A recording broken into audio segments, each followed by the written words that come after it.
मित्रों, मैं रविंद्र आर्य, भारतीय इतिहास सम्मेलन फैकल्टी, आपका इस YouTube चैनल पे आपका पुनः स्वागत करता हूं। और कुछ नया आज पढ़ने वाले हैं। हमने पिछले वीडियो में भारतीय इतिहास में जो पिछले वीडियो में हमने पढ़ा था वैदिक साहित्य, और वैदिक साहित्य में वैदिक साहित्य के अंतर्गत हमने 4 ग्रंथ बताए थे। पहला संहिता है, दूसरा ब्राह्मण, तीसरा आरण्यक और चौथा है उपनिषद। उपनिषद की वीडियो हमने बनाई थी। पिछली वीडियो में हमने उपनिषद के बारे में बताया था। आज उपनिषद में जब हमने कुछ महत्वपूर्ण उपनिषद बताए थे, प्रत्येक महत्वपूर्ण उपनिषद में क्या लिखा हो वो हमने आपको बात बताई थी। तो एक हमने जावाली उपनिषद बताया था, जावालो या जावाली उपनिषद, जावाल उपनिषद भी कह देते हैं, जावालो उपनिषद भी कह देते हैं, जावाली उपनिषद भी कह देते हैं। तो जावाली उपनिषद में हमने उल्लेख बताया था 4 आश्रमों का। तो आज हम उसी टॉपिक को पढ़ने वाले हैं, आश्रम अर्थात 4 आश्रम। एक टॉपिक आज का वैदिक साहित्य के अंतर्गत ही, वैदिक सभ्यता के अंतर्गत ही हमें टॉपिक चल रहा है हमारा वैदिक काल या वैदिक सभ्यता, और इसके अंतर्गत हम पढ़ने वाले हैं आज 4 आश्रम। ये टॉपिक चलेगा, ठीक है। 4 आश्रम। अब इसमें ये हम टॉपिक क्यों पढ़ा रहे हैं? टॉपिक तो वैदिक साहित्य, वैदिक काल में, वैदिक सभ्यता में बहुत टॉपिक हैं, लेकिन हमने ये टॉपिक क्यों पढ़ा रहे हैं? हमारा क्या उद्देश्य है? क्या पेपर में आएगा या नहीं आएगा कि वैसे ही पढ़ रहे हैं? तो पेपर में इसमें से आ भी जाता है। कुछ ऐसे टॉपिक होते हैं, हर टॉपिक में पॉइंट होते हैं जो 100% आने के पूरे चांस होते हैं। ऐसे ही इसमें से विशेष करके मैं आपको बता दूं, छोटे लेवल में, छोटी भर्तियों के लेवल में आश्रम में बहुत ही कम कभी कभी पूछ लिया जाता है, एक बात। दूसरी बात, लेकिन यदि आप आगे भविष्य में या फिर तैयारी कर रहे होंगे सेकंड ग्रेड की या फर्स्ट ग्रेड की, लेक्चरर की तैयारी हिस्ट्री के सब्जेक्ट से कर रहे होंगे, या सेकंड ग्रेड एसएसटी की जब तैयारी कर रहे होंगे, जब आपको ये अनिवार्य पढ़ना है, क्योंकि अनिवार्य रूप से इसमें से प्रश्न आएगा, 100% आएगा सेकंड ग्रेड और फर्स्ट ग्रेड में ये। लेकिन रीट में, पटवार में या पुलिस में आने के चांस 50-50% होते हैं। इसलिए लेकिन 50-50% है तो भी हमें पढ़ना है, आ जाए तो आ भी सकता है। लेकिन एसएसटी सेकंड ग्रेड अर्थात फर्स्ट ग्रेड सेकंड ग्रेड और एसएसटी अर्थात जो सेकंड ग्रेड है, फर्स्ट ग्रेड एग्जाम है, उसमें तो ये 100% टॉपिक आता है। और एक प्रश्न सेकंड ग्रेड या 1 या 2 प्रश्न सेकंड ग्रेड में आते हैं, ऐसे फर्स्ट ग्रेड में 1 क्वेश्चन आता है, ठीक है। तो एक क्वेश्चन के पूरे चांस होते हैं फर्स्ट ग्रेड और सेकंड ग्रेड में। इसलिए हम इस टॉपिक को पढ़ा रहे हैं आपको। तो फिर बच्चे कहेंगे गुरुजी हम तैयारी कर रहे हैं, थोड़ा आश्रम पढ़ा दें, फिर मुझे आपको पढ़ाना पड़ता है, इसलिए पहले आपके कहने से पहले मैं आपको आश्रम पढ़वा रहा हूँ, ठीक है। तो विशेष करके ये टॉपिक सेकंड ग्रेड और फर्स्ट ग्रेड के लिए है, रीट वालों के लिए, पटवार के लिए कम है, कम इम्पोर्टेंट है। चालू करें शुरू टॉपिक को, फिर शुरू करते हैं। जैसे सबसे पहले बात आ जाती है, यदि यदि क्वेश्चन पूछा जाता है तो विशेष रूप से, क्योंकि एग्जामिनर जब भी सिलेबस देखता है एग्ज़ाम के आधार पर, टॉपिक के आधार पर प्रश्न बनाता है, तो वह सबसे पहले टॉपिक देखता है, और उसके जैसे टॉपिक देखता है कि अनुभवी व्यक्ति होता है, कितने पेपर उसने पेपर सेटर होता है, कितनी किताबें उसने पढ़ी, अब तो हाथों पे रटी हुई हैं उसके, एक क्वेश्चन रटा हुआ है। तो सबसे पहले सामान्यतः 3 प्रश्न उसके दिमाग में आते हैं। नंबर 1, आश्रम या 4 आश्रम। 4 आश्रमों का उल्लेख सर्वप्रथम कौन से उपनिषद में है, कौन से ग्रंथ में, उत्तर वैदिक काल के कौन से ग्रंथ में है? तो उत्तर वैदिक काल में ये व्यवस्था आरंभ हुई थी। कुछ किताबें वैदिक काल ही कहते हैं, लेकिन इसे प्रमाणित मान सकते हैं, केवल हल्की सी नींव मान सकते हैं, बीज का उपज मान सकते हैं, लेकिन पूर्णतः ये विकसित मानी जाती है, उत्तर वैदिक काल में मानी जाती है, इस प्रकार कहते हैं। और 4 आश्रमों का उल्लेख मिलता है। तो सबसे पहले इसकी व्याख्या करें, उससे पहले एक क्वेश्चन बनता है कि सर्वप्रथम 4 आश्रमों का उल्लेख। पहला प्रश्न, कि इनमें से ऐसा कौन सा ग्रंथ है, ऐसा कौन सा उपनिषद है जिसमें सबसे पहले चारों आश्रमों का उल्लेख मिलता है। तो आपको आंसर करना है जो पिछली वीडियो मैंने बता रखा था, जावाली या जावालोपनिषद। ठीक है, और मुझे लगता है शायद ये प्रश्न फर्स्ट ईयर लेक्चरर में पूछा गया है। ठीक है, चारों आश्रमों का उल्लेख, सत्य असत्य कथन में भी ये क्वेश्चन आया था एक बार एसएसटी में सेकंड ग्रेड में। 4 कथन वैदिक काल के दे रखे थे, उसमें ये भी क्वेश्चन था। ठीक है, कि 4 आश्रमों का उल्लेख सबसे पहले जावाली उपनिषद में हुआ, कथन असत्य में आया था, सत्य असत्य में। और फर्स्ट ईयर लेक्चरर में एक सीधा प्रश्न आया था कि 4 आश्रमों का उल्लेख सबसे पहले कौन से ग्रंथ में से है, तो जावालोपनिषद में है। एक बात, यदि थोड़ा वैसे तो कम पूछा जाता है, सबसे ज़्यादा क्वेश्चन आपको यही पूछा जाएगा इस टॉपिक में, सबसे ज़्यादा क्वेश्चन पूछा जाने वाला। एक बात। दूसरी बात, यदि पूछें कि सर्वप्रथम कितने आश्रमों का उल्लेख था, तो सर्वप्रथम 3 आश्रमों का उल्लेख। एक बात, 4 आश्रमों का उल्लेख तो जावाली मिला है, लेकिन 3 आश्रमों का उल्लेख, इससे पहले और कोई ग्रंथ बन गया होगा, लिख गया होगा, रचना हो गई, संकलन हो चुका होगा। तो एक उपनिषद मैंने आपको बताया था कि सबसे प्राचीन उपनिषद कौन सा है, प्राचीनतम उपनिषद कौन सा। प्राचीन उपनिषद 2 हैं, छांदोग्य, जावाली उपनिषद। लेकिन प्राचीनतम अलग अलग ऑप्शन में कर दिए जाए, छांदोग्य उपनिषद को अलग कर दें और छांदोग्य बृहदारण्य, प्राचीन 2 उपनिषद है, तो प्राचीन 2 उपनिषद है, एक तो है आपका छांदोग्य और बृहदारण्य। यदि ऑप्शन में इनको अलग अलग कर दे और कहते हैं प्राचीन उपनिषद कौन सा, तो ऐसी स्थिति में आपको ये छांदोग्य करना है। ठीक है, यदि एक ऑप्शन में 2 उपनिषद दे रखे हो तो फिर आपको ये दोनों जोड़ा जाएंगे। यदि पूछे दोनों ऑप्शन में डाल दे कि प्राचीनतम उपनिषद कौन सा है, तो छांदोग्य उपनिषद। इसलिए जावाली उपनिषद से पहले प्राचीनतम उपनिषद, सबसे पहले इसी की संकलन रचना हुई थी।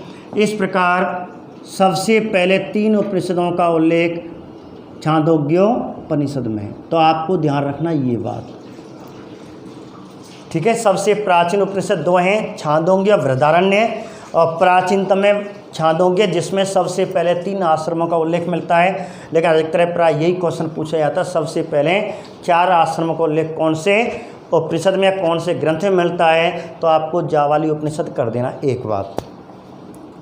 यदि आगे क्वेश्चन थोड़ा उसने पूछा कि आश्रम, अब उसने आश्रम का अर्थ पूछा, आश्रम का अर्थ है और पूछा जा सकता है फर्स्ट ईयर में, कि संस्कार का अर्थ पूछ लिया उसने। मैंने आपको 16 संस्कार कराए थे, ऐसे आपको आश्रम का अर्थ पूछ लिया जाए तो जो आंसर आएगा ऑब्जेक्ट टाइम में, जो क्वेश्चन आएगा आपको जो ऑप्शन में मिलेगा, उसकी बात मैं बता रहा हूँ। उसमें क्या लिखा होगा, उसमें या तो ये आएगा कि आयु के आधार पर मानव के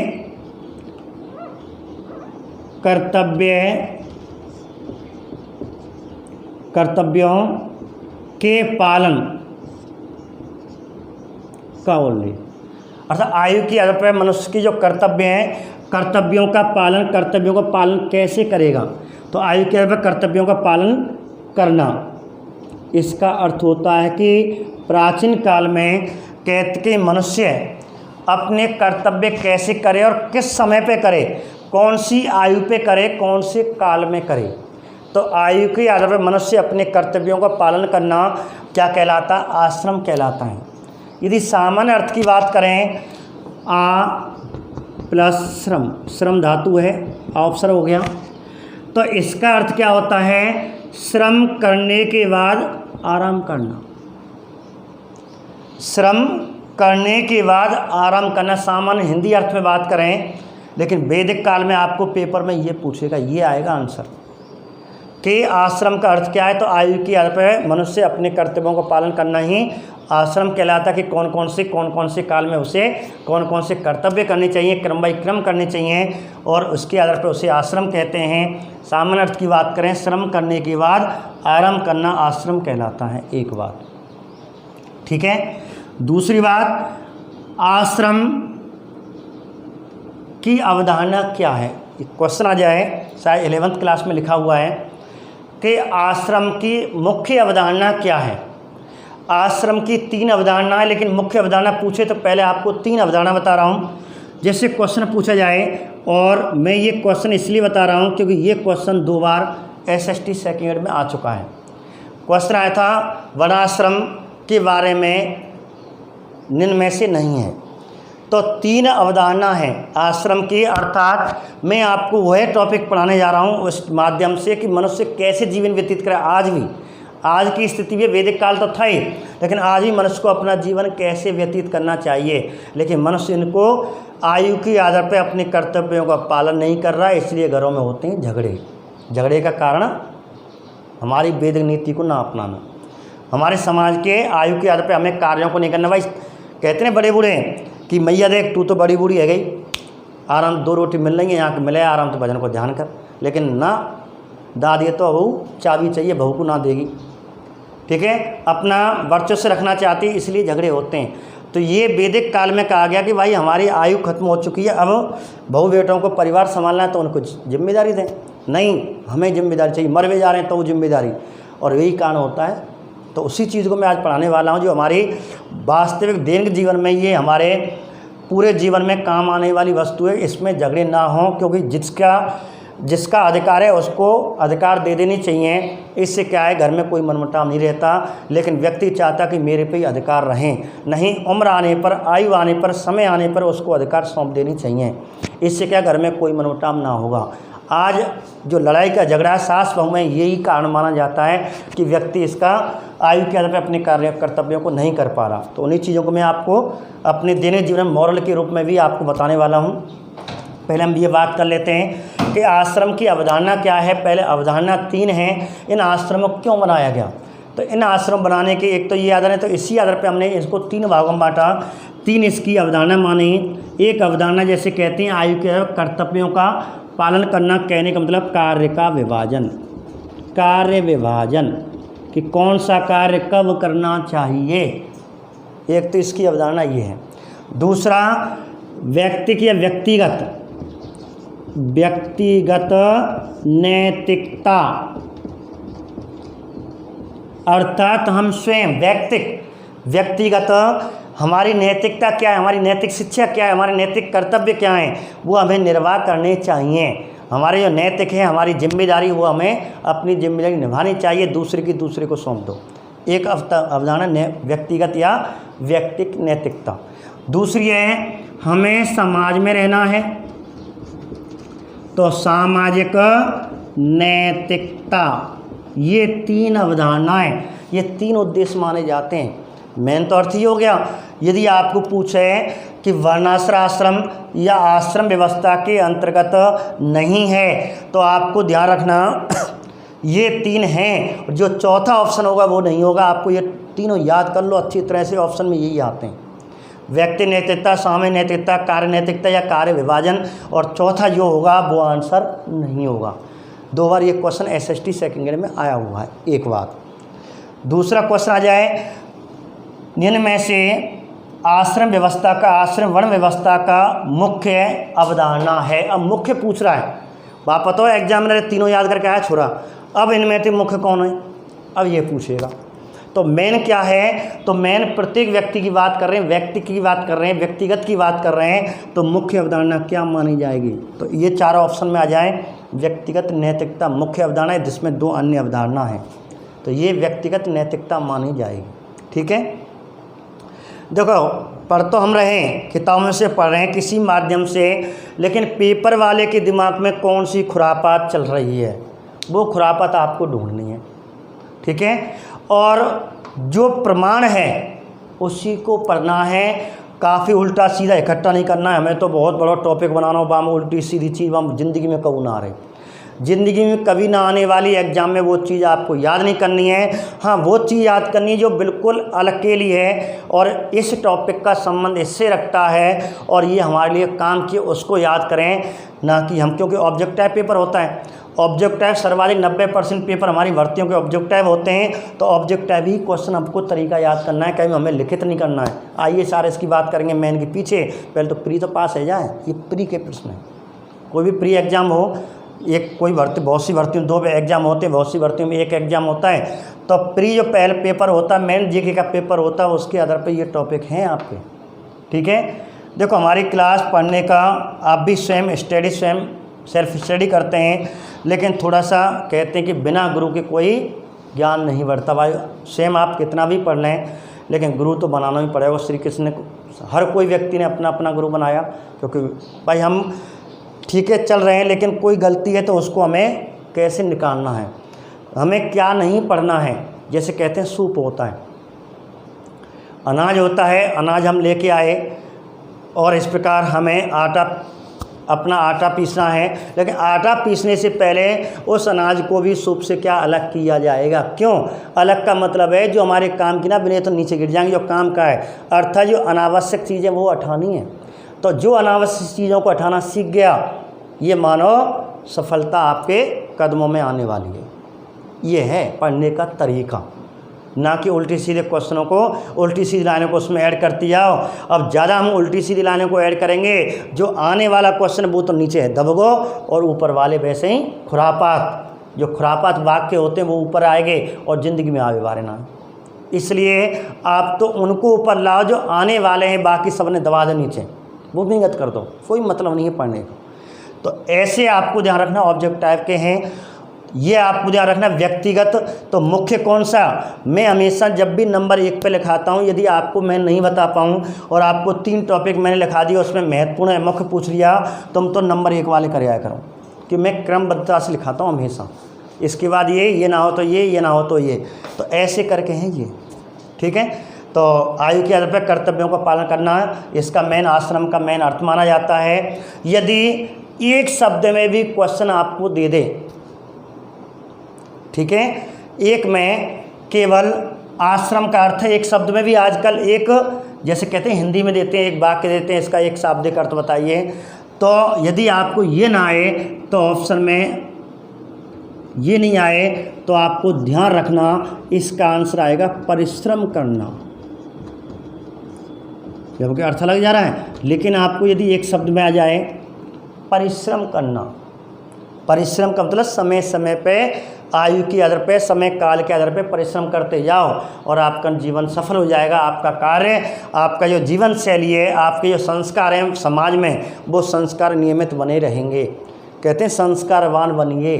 हम छोटे बच्चे थे, आप छोटे थे, आप कुछ गलतियां करते थे, माता पिता बड़े खुश होते थे, बोले गलती कर रहे हो, बहुत प्रसन्न होते थे। लेकिन जैसे यदि वही गलती तुमने अब क्या अवस्था में कर दी, तो अब नाराज होंगे। ये कार्य है समय के अपने को संस्कारवान विकसित करना, यही हमारा आश्रम है। हमें अपना जीवन कैसे पग बाई पग कैसे व्यवस्थित करना है, कैसे बैठना है। बचपन में हम माता पिता के कहीं भी बैठ जाओ, सिराने में बैठ जाओ, ठीक है, खाट के कोई पार्ट में बैठ जाओ, लेकिन जैसे बराबर के हो जाते हैं तो आपने देखा होगा जब आप सिराने में बैठ जाते हैं, आपके कोई दादा, आपका कोई बुजुर्ग बैठा हुआ है, तुरंत हमारे माता पिता क्या टोकते, बेटा इधर नहीं, इधर बैठ जा, पीछे पात्र माऊँ बैठ। ये है, यही हमें सीखना है हम, ठीक है। तो यही संस्कार है हमारा, यही हमारे संस्कार में हम 16 संस्कार, वो तो क्रम है। तो ये हमारे जीवन को, व्यक्ति को संस्कारवान बना रहे हैं। सामाजिक स्थिति में, समाज में हमें कैसे बीतना, व्यक्तिगत नैतिकता कैसे निभानी है, समाज में नैतिकता कैसे निभानी है, और प्रत्येक कार्यों कैसे करते जाना है। तो ऐसे करके सामान्य परिचय में 4-5 प्रश्न बनते हैं। तो एक बार मैं आपको दोबारा पुनः रिवाइज करा रहा हूँ। क्या करना है कि सर्वप्रथम 3 आश्रमों का उल्लेख कौन से उपनिषद में, छांदोग्य उपनिषद में। सर्वप्रथम 4 आश्रमों का उल्लेख कौन से उपनिषद में, जावालों उपनिषद में। आश्रम का अर्थ क्या होता है, आयु के आधार पर मनुष्य के कर्तव्यों का पालन करना, या फिर एक शब्द वो परिश्रम करना। 11th में परिश्रम करना शब्द है। और आश्रम व्यवस्था का मूल अवधारणा क्या है, व्यक्तिगत नैतिकता, या कौन सी अवधारणा नहीं है। तो आपको तीनों के अलावा जो होगा वो आंसर होगा, ठीक है। तो ये आपका सामान्य परिचय है। अब बात करते हैं आगे की ओर। अब क्या हुआ, हमारे भारत के प्रथम विधि मनु को माना जाता है। मनु की हम संतान मानी जाती है। तो मनु ने व्यक्ति के जीवन को 100 सालों में, जो 100 साल औसत आयु मानी, मनु ने अपनी मनुस्मृति में लिखा है कि व्यक्तिगत औसत आयु उस समय 100 वर्ष थी, और 100 वर्ष को उसे कैसे व्यवस्थित करना है आयु के आधार पर, तो उसने 100 वर्षों को 4 कालों में बांट दिया, 4 उम्रों में बांट दिया। इस प्रकार 4 आश्रमों की उत्पत्ति, 4 आश्रमों की अवधारणा बने। अब इसमें सबसे पहला आश्रम कौन सा है, पहला प्रश्न तो ये, और सबसे अंतिम आश्रम कौन सा है, दूसरा प्रश्न ये। ठीक है, तो हम मिटाएं इसको। तो पहला आश्रम कौन सा है, ठीक है, पहला आश्रम कौन सा है, तो ये आपको ध्यान रखना है। तो पहला आश्रम है आपका, क्वेश्चन आएगा सीधे 4 आश्रम ऑप्शन में दे देगा कि पहला आश्रम कौन सा है, तो आंसर आएगा ब्रह्मचर्य आश्रम।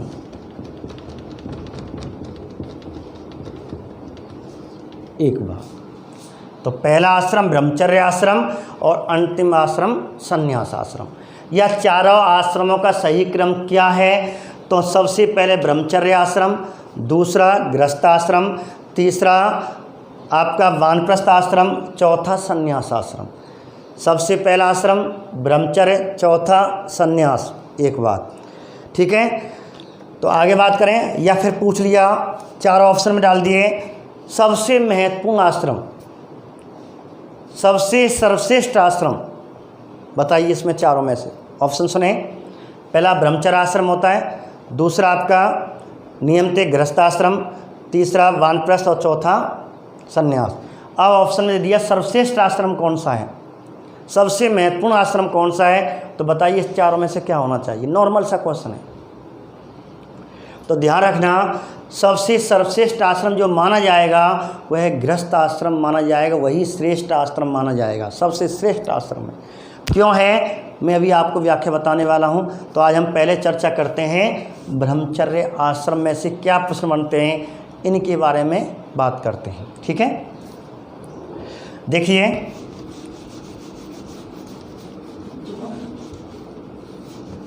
चार आश्रमों में हम पहला आश्रम बात कर रहे हैं और बात कर रहे हैं ब्रह्मचर्य आश्रम की। अब आपको याद करने का आधार, सबसे पहली बात इसका काल या समय पूछेगा कि ब्रह्मचर्य आश्रम का समय या काल कब तक होता है, कौन सी उम्र तक होता है। ठीक है, 8 वर्ष तक, 20 वर्ष तक, 18 वर्ष तक, 25 वर्ष तक, 30 वर्ष तक, ऐसे ऑप्शन देगा। तो आपको ध्यान रखना, ब्रह्मचर्य आश्रम 25 वर्ष की उम्र तक, वर्ष की उम्र तक होता है। तक की बात कर रहा हूँ, से नहीं, तक, अर्थात 25 वर्ष तक वैदिक काल में व्यक्ति को अपना ये आश्रम में अपनी विद्या अध्ययन, वेदों का अध्ययन करना होता था, बौद्धिक विकास का ज्ञान करना था, शिक्षा पढ़नी थी। इस प्रकार इस आश्रम को नाम दिया गया।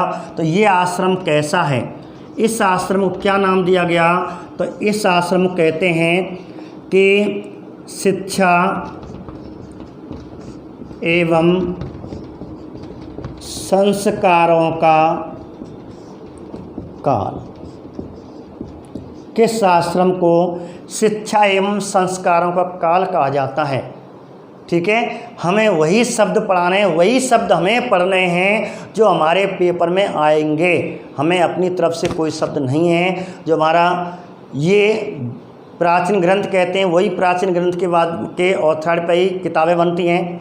उन्हीं अभिलेखों के आधार पर, या अभिलेख या जो साहित्यिक ग्रंथ होते हैं, प्राचीन काल के पुरातात्विक ग्रंथ होते हैं, साहित्यिक ग्रंथ होते हैं, तो उन्हीं आधार पर बुकें छपती हैं, सरकारी बुकें छपती हैं और वही शब्द हमें पेपर में मिलता है। इसलिए हमें वो चीज़ पढ़नी है। तो इसे कहते हैं शिक्षा और संस्कार का काल। किसे कहते हैं, ब्रह्मचर्य आश्रम। अब क्या होता था, ये क्या चीज़ है ब्रह्मचर्य आश्रम। अब तो हमारी भारतीय संस्कृति का पतन हो चुका है, लेकिन तब भी पुनः प्राचीन काल में आपको ले जाता हूँ, वैदिक काल में आपको ले जाता हूँ। कुछ हमने फिल्में देखी होंगी, धार्मिक फिल्में, रामायण है, महाभारत है, कृष्ण लीला है, या फिर कोई अन्य धार्मिक फिल्में बना दी जाती हैं। मैं उस समय आपको ले जाने वाला हूँ जिस समय गुरुकुल पद्धति चलाया करती थी। शिक्षा पद्धति भारत की सबसे प्राचीन पद्धति गुरुकुल पद्धति थी। गुरुकुल में जो गुरुकुल हुआ करते थे कस्बों से, नगरों से काफ़ी दूर हुआ करते थे, घने जंगलों में हुआ करते थे। वहाँ ऋषि मुनि अपनी पत्नी, अपने संतान या अपने परिवार के साथ रहा करते थे, घास फूस की झोपड़ियाँ डाल करके, और वहाँ वेदों का अध्ययन किया करते थे, हवन यज्ञ किया करते थे। और वहीं बौद्धिक ज्ञान, बौद्धिक विकास, कहते हैं बौद्धिक विकास का ज्ञान और शिक्षा का ज्ञान देने के लिए ब्राह्मण, क्षत्रिय और वैश्य अपने बेटों को, अपनी संतान को, अपने पुत्रों को, ऋग्वेदिक काल में तो पुत्रियों को भी भेजा जाता था गुरुकुल में, लेकिन उत्तर वैदिक काल में पुत्रियों को वेद का अध्ययन थोड़ा समाप्त कर दिया।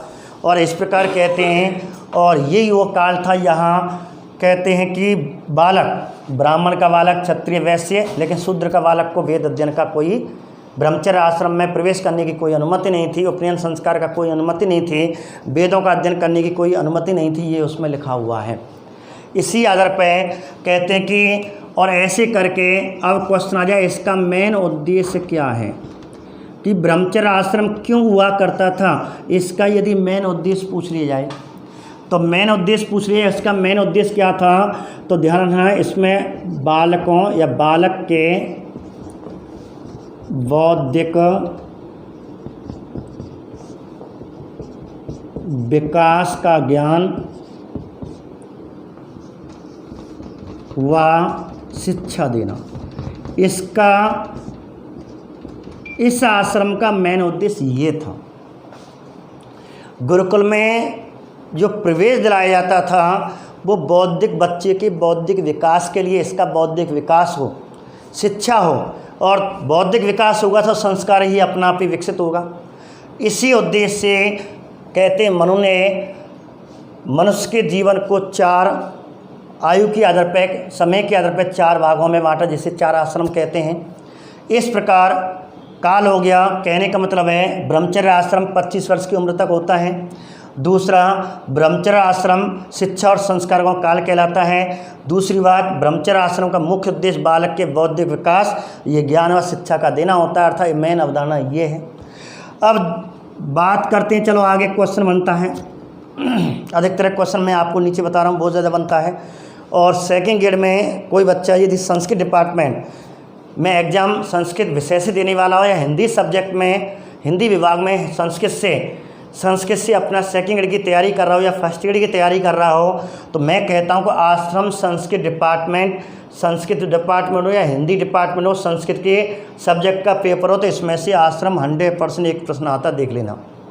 और एक नहीं, पिछली बार तो 3-3, 4-4 क्वेश्चन संस्कारों में से पूछे थे इस टॉपिक में से।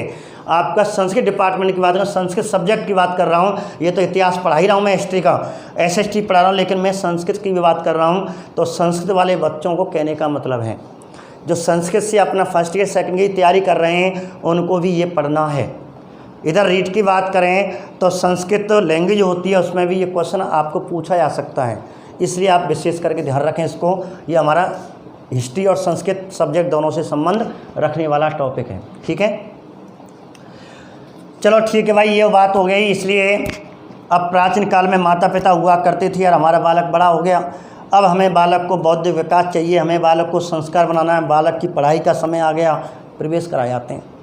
जैसे हमारा आज वर्तमान में 3-4 साल या 5 साल का, 3 से 5 साल का बच्चा हो जाता है, तो हमारे दिमाग में आता है बच्चे को कौन से स्कूल में ले जाएं, किस स्कूल में प्रवेश कराएं। पड़ोसी से पूछेंगे, अपने परिवार रिश्तेदार से पूछेंगे आपका बच्चा कहाँ जाता है, तो ऐसे उस समय चिंता लग जाती है। लेकिन उस समय आज चिंता लगती है कब, आज तो 3 वर्ष से लग जाए पूर्व प्रवेश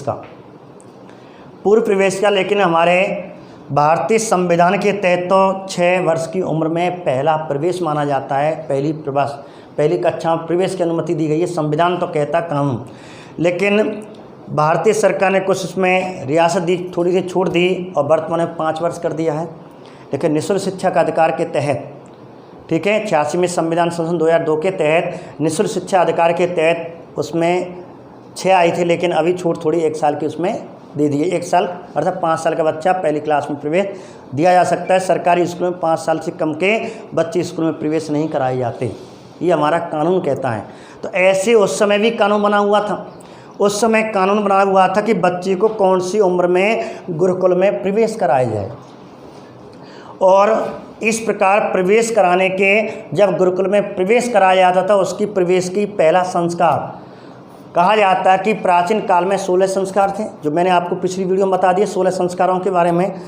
तो कौन से संस्कार के समय बालक को गुरुकुल में, स्कूल में, विद्यालय में प्रवेश कराया जाता था, वह निम्न में से कौन सा संस्कार है? तो आप बता सकते हो, बता दिया मैंने आपको, याद करें आप। कहने का मतलब है जब बालक को गुरुकुल में प्रवेश या स्कूल में प्रवेश कराया जाता है तो वह संस्कार क्या कहलाता है? जब बच्चे को प्रवेश कराया जाता है, अर्थात ब्रह्मचर्य आश्रम में प्रारंभ करने का पहला संस्कार, किस संस्कार से ब्रह्मचर्य आश्रम शुरू होता है तो और किस आश्रम से समापन हो जाता है, पढ़ाई पूरी हो जाती है, वही हमें पढ़ना है, और वह संस्कार है उपनयन संस्कार। तो वैदिक काल में भारतीय संस्कृति में जब बच्चे को स्कूल में भेजा जाता था तो सबसे पहले क्या कराया जाता था? तो इसी टॉपिक को आगे पढ़ रहे हैं, ब्रह्मचर्य आश्रम को ही क्या पढ़ाया जाता था। जैसे प्राचीन काल में क्या होता था, मैं प्राचीन काल में आपको ले जा रहा हूँ जिस समय ऋषि कन्याओं के रूप में महिलाएं रहती थीं, अर्थात पर्दा प्रथा नहीं थी और सभी का सम्मान था, महिलाओं का सम्मान था, पुरुषों का सम्मान था, सभी का सम्मान था। अब उस वैदिक काल में या उत्तर वैदिक काल में बच्चा उस उम्र का हो गया, उससे स्कूल में प्रवेश दिलाना है, और कहा जाता है अब वो उम्र क्या थी, उससे कहते हैं उम्र क्या थी। और वो जैसे उस उम्र में हो जाता तो माता या पिता संकेत करता गुरुकुल में अपने आचार्य को, और गुरुजी से कहता गुरुजी हमारा बालक पढ़ने लायक हो गया, इस ब्राह्मण का है या क्षत्रिय है या वैश्य है, और आप उसे गुरुकुल में प्रवेश दें। तो इस प्रकार एक हमारे गुरुकुल से हमारे कुलगुरु जो भी गुरुकुल के आचार्य हुआ करते थे, अपना एक शिष्य जो गुरुजी के रूप में था उसको भेजा जाता था। गुरुजी अपना कोई प्रतिनिधि भेजते थे अपने उसके बालक के घर में लेने के लिए। अब तो स्वयं जाओ, बच्चा को बैग टांग दिया और पैसा जेब में डाले, जब जाओ स्कूल। पहले क्या था, गुरुजी स्वयं आया करते थे, गुरुजी स्वयं आते थे और पिताश्री उन्हें संकेत दे देता, और इस प्रकार गुरुजी किसी अपने प्रतिनिधि को भेज करके या स्वयं आकर के उसके घर आया करते थे, माता पिता के आ करके। अब कहते हैं उसका सबसे पहले क्या होता था उपनयन संस्कार होता था। अब उपनयन संस्कार है क्या, और किस बालक का कौन सी उम्र में उपनयन संस्कार होता है? मैंने आपको संस्कार पढ़ा चुके हैं। ये कौन से नंबर का संस्कार था? 11वां संस्कार था ये। तो 11वां संस्कार बालक का घर में ही होता है, ध्यान रखना। 12वें से स्कूल में प्रवेश होगा। अब 11वां संस्कार हुआ और गुरुजी कहाँ आए? घर पे आए, घर आए, और इस प्रकार अब किस उम्र का बालक किस उम्र में संस्कार होगा? यदि वह बालक ब्राह्मण का है तो उपनयन संस्कार केवल 3 वर्णों का हुआ करता था, ब्राह्मण, क्षत्रिय और तीसरा बच्चा है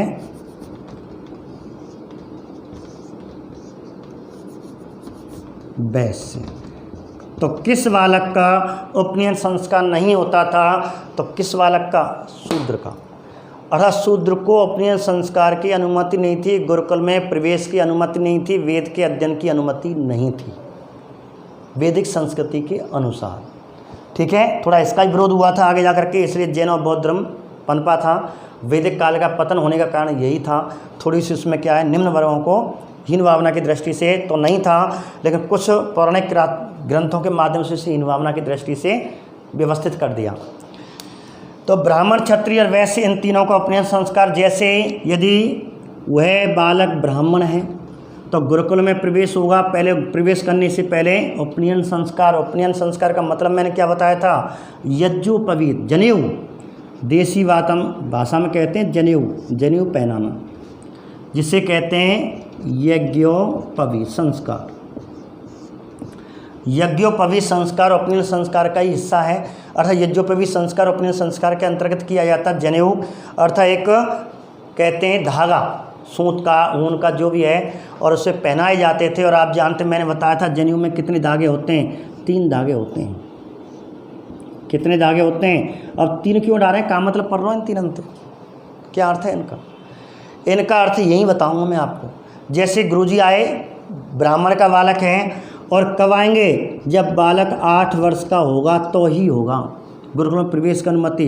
यदि क्षत्रिय का तो है 11 वर्ष, और यदि वैश्य का है तो 12 वर्ष। अर्थात स्कूल में अनुमति ये थी वाजा माने। आज तो 5 वर्ष को कोई सी जाति को 5 को है वो स्कूल में प्रवेश, लेकिन पहला ऐसा नहीं था। ब्राह्मण का है तो 8 वर्ष का कम से कम होना चाहिए, ठीक है। क्षत्रिय का 11 वर्ष होना चाहिए, और वैश्य का पहली क्लास में एडमिशन है, ये मान लो 12 वर्ष का होना चाहिए। एक बात, लेकिन सूत्र था ही नहीं इसमें। अब घर में आते थे और बालक के कहते हैं एक तरह के ब्राह्मण के रूप में उसके बाल हटाए जाते थे, और गेरुआ वस्त्र धारण करके घर में ही हवन कुंड बनाया जाता था। गुरुजी माता पिता के परिवार के साथ उस बच्चे का यज्ञोपवीत संस्कार करते थे, अर्थात हवन करने से पहले, और कहते हैं उसे जनेऊ पहनाया जाता था। और जनेऊ में कितने धागे होते हैं? 3 धागे होते हैं। जब वो जनेऊ आचार्य जी पहनाते थे उसी समय शिक्षा देना चालू माता पिता के सामने, बेटा मैं तुझे ये यज्ञोपवीत संस्कार क्यों कर रहा हूँ, क्या अर्थ है इस धागे का? ये धागा नहीं, ये तेरे हमेशा तुझे ज़िंदगी में जब भी तेरी मृत्यु रहने तक, इस संस्कार से मृत्यु तक तुझे हमेशा याद करने के लिए 3 शिक्षा दे के जा रहा हूँ। ये धागे जो हैं वो आपको हमेशा याद दिलाएंगे कि मेरे पास 3 ऋण हैं, मुझे जन्म मृत्यु से पहले ये 3 ऋण इस धरती पर चुकाने हैं। तो बेटा तो पे 3 ऋण हैं, और 3 ऋण तुझे चुकाने हैं। और पहला ऋण कहते हैं, 3 अर्थ अलग भी हैं, 3 अर्थ को मैं बता रहा हूँ ऋण के माध्यम से। और जो पहला ऋण है तेरे पे देव ऋण है, अर्थात देवी देवताओं का ऋण है। माँ कहते हैं ईश्वर ने तुझे मानव की योनि में प्रवेश किया है तो तू किसका ऋणी हो गया? तुझे सूअर बनाते तब तो, पेड़ कोई चींटी बना देता मर जाता, लेकिन तुझे एक अच्छी योनि, कहते हैं जितनी योनियाँ 84 कहते हैं, कोई 84 योनियाँ 84 लाख योनियाँ होती हैं, ठीक है। अर्थात उनकी शरीर होते हैं, कौन से शरीर में तुझे मानव के शरीर में भेजा गया, यदि तेरे कोई पवित्र कार्य किया है तो भगवान का तू ऋणी हो गया। इसलिए सुख हो या दुख हो तू भगवान को भूलना मत। एक बात, तुझे भगवान का ऋण चुकाना है। भगवान का ऋण कैसे चुकाना है? हवन यज्ञ करना है, समय समय पे सुख हो या दुख हो भगवान को याद करना है तुझे। अभी बताऊंगा आपको ऋणों के, यहाँ तो इतना पढ़ लें। इसके बाद दूसरा तेरे पे एक और ऋण है, और दूसरा ऋण क्या है? तेरे पे पितृ ऋण है। पितृ का मतलब है आपकी पूर्वज और माता पिता और आपकी संतान, पितृ में तीनों आ जाएंगे यहाँ। अर्थात तुझे 3 से मुक्ति होनी है तभी तुझे मोक्ष की प्राप्ति होगी, नहीं तो तू दोबारा पृथ्वी पे आएगा। नंबर 1, तेरे जो पूर्वज हैं समय समय पे अपने पूर्वजों को याद करना है, स्मरण करना है। आपने देखा हो घर में जब कोई हमारे यहाँ पकवान बनता है तो हमारी बहन बेटियाँ, माता पिता, माँ, जब कोई पकवान बनता है तो पहले हम खाना चाहते हैं तो पहले कहते हैं नहीं बेटा अभी दादा अम्मा के नाम सीटा डालने, वो ये नाम सीटा। समय समय पे अपने पूर्वजों का अध्ययन करना, उनका स्मरण करना। या फिर आपने देखा वो नहीं हो पा रहा, नहीं कर पाते तो 6 कहते हैं साल में क्या होते हैं? श्राद्ध होते हैं। तो श्राद्ध यही है, समय समय पे बेटा ठीक है रोज़ याद नहीं कर रहा तो मुझे साल में एक बार कर ले। या घर में कोई भी कार्यक्रम होता है, जब भी पकवान बनता है तो एक दिया जला जाता है, कोई तेल का कोई घी का जला देता है, वो जो ठीक है। और इस प्रकार कहते हैं वो स्मरण किनका है? पूर्वजों का ही है। तीसरा बेटा ऋण तेरे पे, एक तो ऋणी हो गया, दूसरा माता पिता का हमेशा सम्मान करना तीसरा ऋण है। जब तेरा विवाह हो जाएगा पढ़ने के बाद जब भी, और तेरी संतान होगी, तुझे संतान को संस्कारवान बनाना है। इस प्रकार तेरे पितृ मुक्त हो जाएगा तू। देवते ऐसे ऋण होगा, देवताओं की स्मरण कर, सुख या दुख कर, माता पिता का सम्मान कर और पूर्वजों का सम्मान कर, अपनी संतान को तुझे संस्कारवान बनाना है आगे जा करके। एक बात, जैसे तेरे माता पिता ने तुझे स्कूल में प्रवेश करने जा रहे हैं, ऐसे तुझे भी अपनी संतान को संस्कारवान बनाना है। तीसरा बेटा तेरे पे ऋण है, ऋषि ऋण है। ऋषि का मतलब मैं, आचार्य, जो ये इस जीवन में तुझे जो भी ज्ञान देंगे, बौद्धिक ज्ञान देंगे, शिक्षा का ज्ञान देंगे, वो तू इसका ऋणी है। और ऋषि ऋण गुरुओं का, गुरु तुझे जो भी वैदिक ज्ञान देंगे, शिक्षा ज्ञान देंगे, उसका तुझे प्रचार करना है। और गुरुजी का हमेशा सम्मान करना है, गुरुजी कभी अपमान मत करना। इस प्रकार तीनों का यदि तेने सम्मान किया तो तेरे से ये 3 ऋण और इस प्रकार तुझे मोक्ष की प्राप्ति की श्रेणी में पहुंच जाओगे। यदि तेने नहीं किया तो ये तेरा दोबारा जन्म होगा। इसलिए बेटा मैं तेरा क्या करा रहा हूँ, गुरुकुल में प्रवेश करने से पहले उपनयन संस्कार करा रहा हूँ। इस प्रकार 8 वर्ष की उम्र में ब्राह्मण के बालक का उपनयन संस्कार कर दिया जाता है, क्षत्रिय बालक का 11 वर्ष की उम्र में कर दिया जाता है और वैश्य बालक का 12 वर्ष की उम्र में कर दिया जाता है। एक बात। तीसरी बात, अब जनेऊ चलो गुरुकुल में ले गए, अब हमारे आचार्य महोदय जी अपने माता पिता के सामने हवन करवा रहे हैं। चल बेटा अब तू जा घर को ना, अब मेरो है वो। जब स्कूल में प्रवेश ना करा मैं, अब भी है कि गुरुजी देखो अब तो तुम्हारा छोड़ा है साहब। अब आचार्य जी क्या कहते हैं माता पिता से, तुम तो या छोड़ जा करो, अब ये है वो हमारा, जब तक हमारे यहाँ रहे वो हमारा, घर में तुम्हारा है। ठीक है, तो वो स्थिति थी। अब यहाँ तक तो कब रहेगा, 25 वर्ष तक रहेगा। ब्रह्मचर्य आश्रम 25 वर्ष तक है, अर्थात ब्राह्मण का बालक अब 8 से कब तक रहेगा, 25 वर्ष की उम्र तक रहेगा गुरुकुल में। क्षत्रिय का बालक 11 से 25 वर्ष तक रहेगा और वैश्य का 12 से 25 वर्ष तक रहेगा। ले गए सब गुरुकुल में। अब गुरुकुल में घर से जैसे ले जा रहे माता पिता तो रोते ही हैं कि बेटा 25 साल को जा रहा है। आपने देखा श्री कृष्ण भगवान जी जब अपने मामा को लगभग 11 वर्ष की उम्र में, कोई कहता 13 वर्ष के थे, तो वैदिक काल के हिसाब से कहते हैं 11 के उम्र के आसपास ही उन्होंने अपने मामा को मारा था। जब माता पिता ने कहा बेटा हम तुझे नहीं पढ़ा पाए और तू ग्वालों के रूप में रहा, भैंस गाय चराता रहा, पशुओं को चराता रहा, हम चाहते हैं तुझे एक बौद्धिक ज्ञान बौद्धिक विकास हो और आप भी पढ़ें। इस प्रकार संदीपनी आश्रम उज्जैन में था, MP में है, वहाँ उनको भेजा गया था, दोनों भाइयों को, श्री कृष्ण और बलराम को। इस प्रकार संदीपनी आश्रम में उन्होंने कहते हैं पहले उपनयन संस्कार उसमें कराया था, उनको प्रवेश दिलाया था और इस प्रकार क्षत्रिय बालक माने जाते हैं। और ऐसे करके 11 वर्ष की उम्र में श्री कृष्ण भगवान जी संदीपनी आश्रम के आश्रम में गए थे शिक्षा अर्जित करने, गुरुकुल पद्धति निभाने के लिए। ठीक है, अब ऐसे वैश्य बालक चलो गुरुकुल में पहुंच गए। अब हमारे आचार्य जी कैसे अनुमान लगाते थे कि ये बालक ब्राह्मण का है, ये बालक क्षत्रिय का है, ये वैश्य का है। भाई उसी हिसाब से उनको शिक्षा भी देनी है। उसी मालूम है आगे ब्राह्मण हमारा पुरोहित का काम करेगा, ये बालक पुरोहित का काम करेगा, किसी राजा का पुरोहित बनेगा, सलाहकार बनेगा, या कोई गुरुकुल चलाएगा, या वेदों का प्रसार प्रचार करेगा, शिक्षा देगा, तो उसे सर्वाधिक वेदों का अध्ययन और एक पुरोहित का कार्य सिखाया जाता था। क्योंकि ब्रह्मा जी के मुँह से ऋग्वेद के 10वें मंडल में देवीय वर्ण व्यवस्था उत्पत्ति का उल्लेख है। देव परमात्मा ब्रह्मा जी के मुख से हुआ था, अर्थात तुझे पुरोहित का काम करना है, तुझे प्रसार करना, वेदों का प्रसार प्रचार करना, भारतीय संस्कृति प्रसार प्रचार करना है। इसलिए उनको एक विशेष करके पुरोहित का कार्य सिखाया जाता था अलग से। तो कैसे मालूम पड़े तेरी एक्स्ट्रा क्लास होगी, एक तो कॉमन क्लास होती, एक एक्स्ट्रा जा भाई तू बाम चले लेबोरेटरी में, जैसे बोलते हैं तू साइंस को है, तू मैथ को है, तू आर्ट को है, तो ऐसे अलग अलग लेबोरेटरी एक क्लास तो एक्स्ट्रा हो जाती है। तो ऐसे ही कुछ कॉमन सब्जेक्ट होती हैं, कुछ अलग होती हैं, तो अलग से इनको पुरोहित का काम सिखाया जाता था।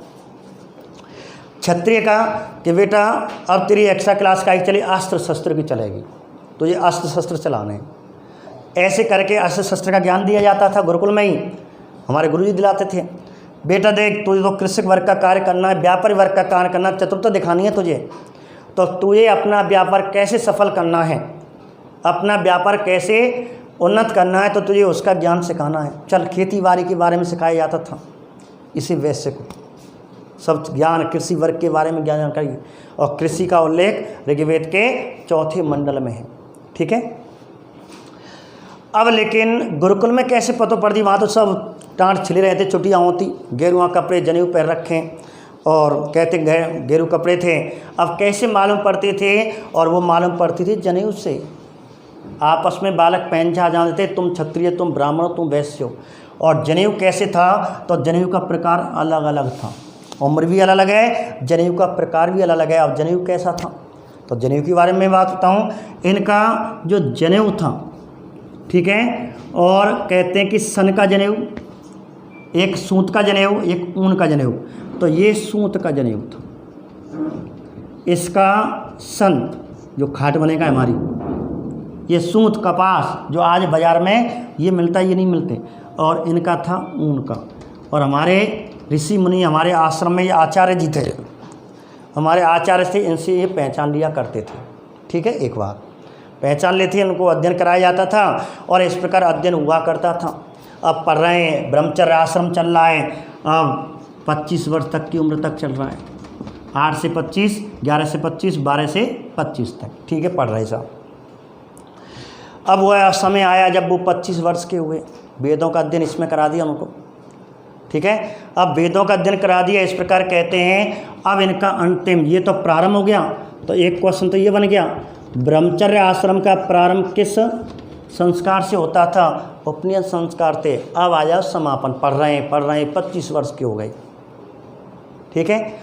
जैसे आपको महाभारत में 5 भाई 100 भाई पांडव कौरवों का उल्लेख गुरुकुल में दिखाया गया है, ऐसे ही श्री कृष्ण का भी दिया है, भगवान राम चारों भाइयों का भी दिया है। चारों भाई जब बड़े हो जाते हैं, छोटी सी अवस्था में ले जाते, देखना रामायण आपने देखी होगी, रामायण छोटी अवस्था में जाते हैं, ये अवस्था थी उनकी, और चारों भाई जाते हैं और 25 वर्ष का पूरा संस्कार हो जाता है, फिर अपने घर लौटते हैं। और इस प्रकार वहाँ होता समावर्तन। जब इनकी पढ़ाई पूरी हो जाती है, जैसे हमारी जब पढ़ाई पूरी हो जाती है सब्जेक्ट की, तो उस समय क्या होता है, जैसे 12वीं तक का स्कूल है, 10वीं तक का स्कूल है, तो उसमें बालक को बुलाया जाता था। अंतिम क्लास की विदाई पार्टी हुआ करती थी, आप जानते हो विदाई पार्टी है साहब। और विदाई पार्टी कौन की होती है? जो सीनियर क्लास थी, जो अंतिम क्लास स्कूल में थी, 10वीं तक का स्कूल, 10वीं होगी, 8वीं का तो 8वीं होगी, 12वीं का तो 12वीं होगी, बीए तक का कॉलेज है तो बीए फर्स्ट ईयर फाइनल का होगा। तो जो जूनियर थे नीचे वाली, जैसे 11वीं क्लास है, 12वीं तक स्कूल है तो 11वीं वाले बच्चे, 10वीं तक है तो 9वीं वाले बच्चे हैं, और इस प्रकार उनको विदाई पार्टी दी जाती थी। तो यहाँ पे भी विदाई पार्टी हुआ करती थी। अब आजकल की विदाई पार्टी तो कहने ही अलग है, नाच गाने, डीजे फीजे, डांस, ब्रेक डांस, और यहाँ कोई ब्रेक डांस ना हो। तो यहाँ क्या हुआ करता था, तो गुरुजी सबसे पहले उन बालकों के दाढ़ी मूछ बनाया करते थे। पढ़ते पढ़ते दाढ़ी मूछ आ जाती थी, बिल्कुल चिकनों बना देते हैं, मान लो दाढ़ी मूछ बना दी तीनों के। उनको फिर एक एक कहते हैं पवित्र नदी का पानी ला करके एक एक लोटा उनके सिर पर ढाला जाता था, ढाल दिया। और उनसे कहते कि पास की जो गुरुकुल में नदियों के किनारे हुआ करते थे, तो पवित्र नदी जो पास में हुआ करती थी, वहाँ पे ये नहा करके उनके बच्चों को कहते नहा के आ जाओ। अब जैसे बच्चे नहा के आ जाए, तीनों बालक 25 साल के हो गए, अब उनको जैसे कहते हैं प्रवचन। अब प्रवचन अगले आश्रम के बारे में कहा जाएगा कि बेटा देखो, अब तुम 25 वर्ष के हो गए, अपने घर जाने वाले हो, आपके माता पिता आने वाले हैं, आप घर जाने वाले हो और आपका विवाह होगा। अब विवाह में आपको परिवार में पत्नी का सम्मान कैसे करना है, पत्नी विवाह होगा तो संतान होगी, संतान का सम्मान, संतान को संस्कारवान कैसे बनाना है, और इस प्रकार तेरा समाज बढ़ेगा। समाज का तुझे कहते समाज का सम्मान कैसे करना, उनको ऐसे करके एक तरह का शिक्षण कार्य दिया जाता था, और इस प्रकार इनको घर भेज दिया जाता था, और इसे कहते हैं समावर्तन संस्कार। तो कहते हैं समापन किस संस्कार से होता था। अब ये क्वेश्चन पूछा जाए कि ब्रह्मचर्य आश्रम का समापन किस संस्कार से होता था, तो आपको आंसर क्या करना है, समावर्तन संस्कार।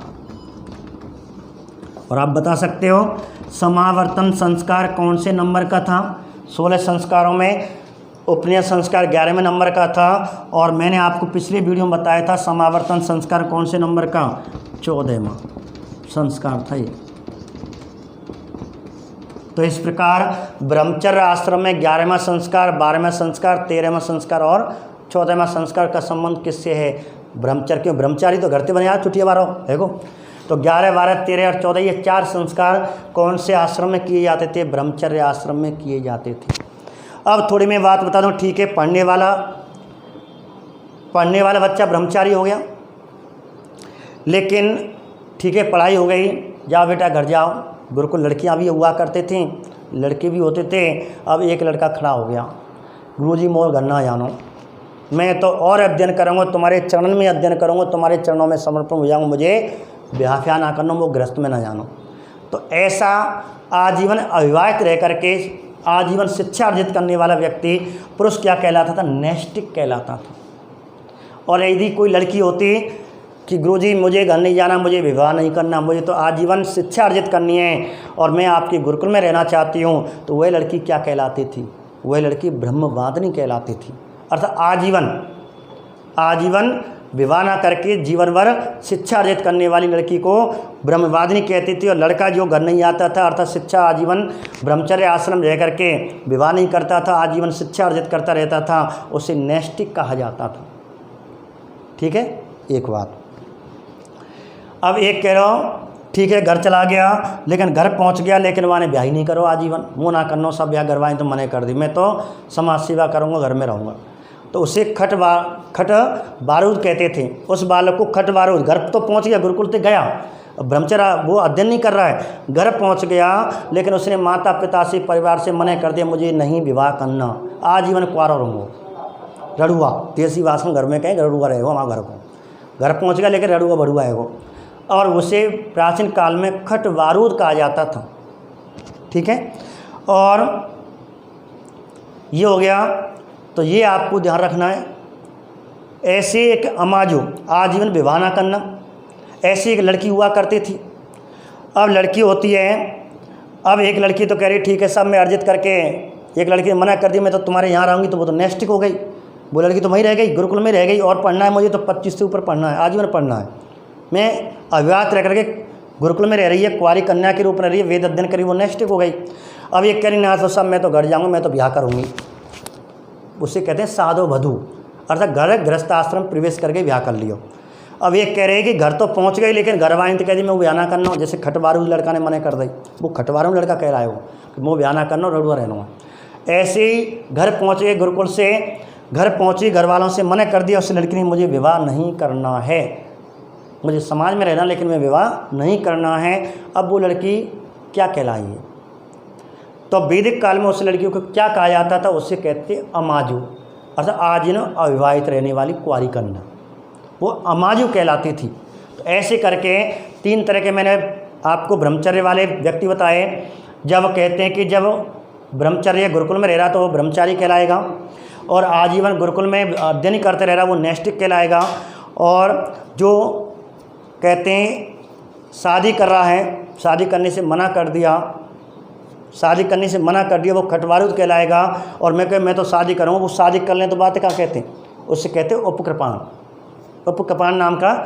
ऐसे करके, और जो लड़की आजीवन अविवाहित रह करके वेदों का अध्ययन करती थी, शिक्षा अर्जित करती थी, वह क्या कहलाती थी? वह ठीक है ब्रह्मचारिणी कहलाती थी, वो ब्रह्मवादिनी कहलाती थी। और जो विवाह कर लेती थी पढ़ने के बाद घर जा कर के, उससे क्या कहते थे? साधु वधू कहते थे। और जो घर तक पहुंच के लेकिन विवाह नहीं कर रही वो अमाजू कहलाती थी। ठीक है, इस प्रकार ये कौन सा आश्रम हुआ? ब्रह्मचर्य आश्रम हुआ। ठीक है, तो ये कौन सा हो गया आपका? ब्रह्मचर्य आश्रम। 2 मिनट देखें। ब्रह्मचर्य आश्रम किस संस्कार से आरंभ होता है? अपने संस्कार से। ब्रह्मचर्य आश्रम किससे समापन होता है? समावर्तन संस्कार से। ब्राह्मण बालक का उपनयन संस्कार कौन सी उम्र में होता है? 8 वर्ष में। कौन सा जनेऊ पहना जाता है? सूत का जनेऊ पहना जाता है। उपनयन संस्कार क्षत्रिय बालक का 11 वर्ष की उम्र में होता है। कौन सा जनेऊ पहना जाता है? सन का जनेऊ पहना जाता है। क्षत्रिय वैश्य बालक का उपनयन संस्कार कौन सी उम्र में होता है? 12 वर्ष की उम्र में होता है। कौन सा जनेऊ पहना जाता है? ऊन का। और ध्यान रखना, संस्कृत डिपार्टमेंट की बात कर रहा हूँ, थोड़ा उनको भी बता दूँ एक लाइन और। सेकंड ग्रेड संस्कृत से या फर्स्ट ग्रेड संस्कृत दे रहे हों तो उसमें एक क्वेश्चन आपको पूछ सकते हैं कि ब्राह्मण बालक का जो गुरुकुल में प्रवेश उपनयन संस्कार होता था वो कौन से ऋतु में होता था? तो बसंत पंचमी कहे ना, वर्तमान में कोई बच्चा जाता है तो बसंत पंचमी में पहला स्कूल में प्रवेश करवा भी जाएँ, तो बसंत में ब्राह्मण बा को बा भूलू जाएँ, बाते बसंत ऋतु में या को स्कूल में प्रवेश उपनयन संस्कार। क्षत्रिय बालक को, क्षत्रिय तो अस्त्र शस्त्र गर्मी में झेल जाए। अब गर्मी का मतलब कौन से ऋतु में हो गया? ग्रीष्म ऋतु में, ग्रीष्म ऋतु में हो गया। और वैसे बेचारा कमजोर वैसे वो ठटदा नेक कर रहा, कह दे वहीं सिकुड़ जाएगा। और सिकुड़ने को मतलब शीत ऋतु में, शीत ऋतु में इसका संस्कार हुआ करता था। तो ये आपको ध्यान रखना, बसंत ऋतु, ग्रीष्म ऋतु और ठीक है शीतल या शीत ऋतु। तो इस प्रकार कहते हैं ये आपका हो गया ब्रह्मचर्य। अब हम पढ़ने वाले हैं, ठीक है, अब हम पढ़ने वाले हैं आपका दूसरा आश्रम।